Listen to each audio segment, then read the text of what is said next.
Pemirsa, untuk mendapatkan perangkat set-top box dengan harga terjangkau, kini warga Banda Aceh mulai menyerbu sejumlah toko elektronik di kawasan Penayung, Kecamatan Kuta Alam, Kota Banda Aceh.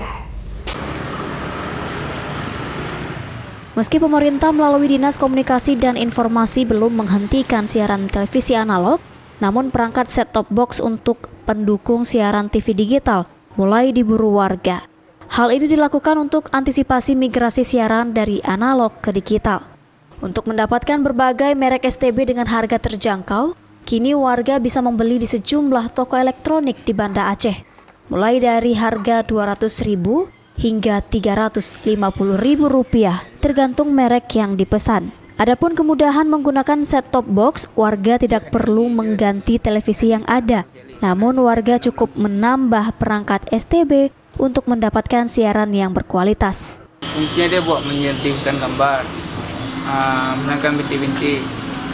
Dan misalnya kayak hujan keras, dia nggak kok tuh kan hilang-hilang sinyalnya, tapi kok ini nggak. Karena channelnya langsung di set-top box langsung. Udah kayak mana? Kok kita bilang tipe parabola free lah kita bilang. Pada 30 April mendatang, pemerintah secara resmi akan menghentikan siaran TV analog melalui program analog switch off atau ASO. Kondisi ini mendorong warga untuk membeli perangkat set-top box di toko elektronik. Dari Banda Aceh, Syukri Syarifuddin, iNews melaporkan.